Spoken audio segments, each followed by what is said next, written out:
Dans cette vidéo, nous allons vous présenter la technique du dégagement de fond de court.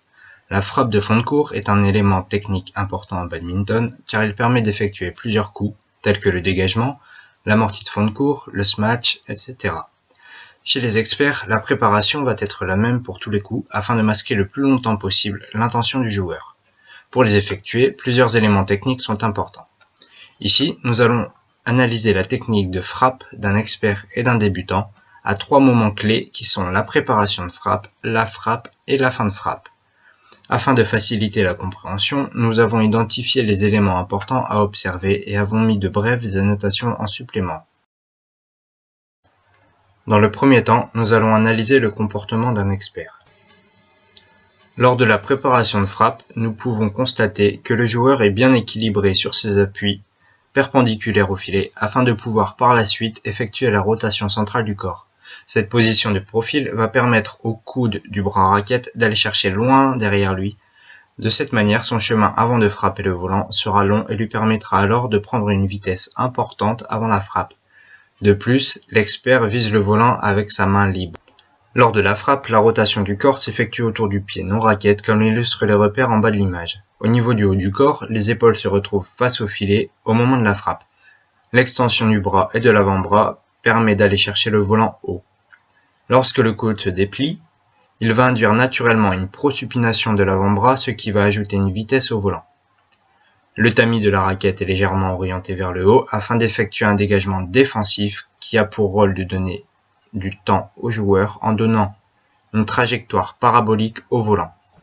Lors de la fin de frappe, le geste du bras est ample pour un dégagement. Le pied raquette se retrouve devant pour amener les joueurs en fente avant, ce qui lui permet de fermer l'avant du court.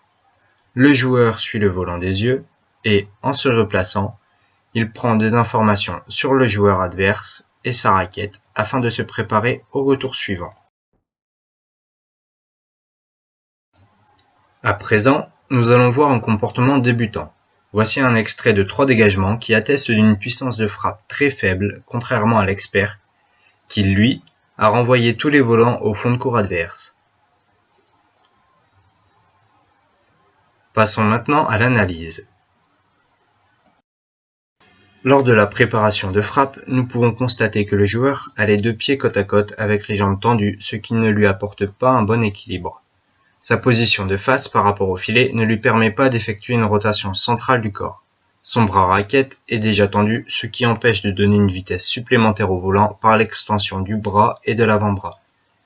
Au niveau de la prise de raquette, celle-ci est mauvaise puisque son index longe le grip. Nous verrons mieux ce détail dans l'image de fin de frappe. De plus, son regard est orienté vers le volant. Cependant, son bras libre n'a pas suivi cette trajectoire. Lors de la frappe, ses pieds sont toujours parallèles au filet, cela atteste d'une absence de rotation centrale. Le haut du corps se penche en avant pour donner un peu de vitesse au volant, ce qui donne l'impression d'un déséquilibre avant. Son bras raquette a déjà passé la verticale, ce qui ne lui permet pas de prendre le volant le plus haut possible.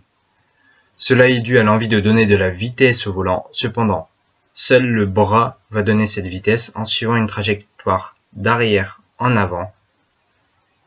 Le point positif est que la raquette est bien orientée. Remarque, la vitesse donnée au volant dépend de la vitesse de la raquette au moment de l'impact. Si nous comparons avec l'expert, le volant ne peut pas aller vite et loin puisqu'il n'y a ni rotation centrale du corps, ni extension de l'avant-bras, ni prosupination qui permettent d'ajouter une vitesse à la tête de raquette. Lors de la fin de frappe, le geste du bras est ample, mais comme son trajet s'effectue d'avant en arrière, la raquette va se retrouver à ses pieds. Le pied raquette reste derrière, ce qui montre bien l'absence de rotation centrale. Son regard suit le volant.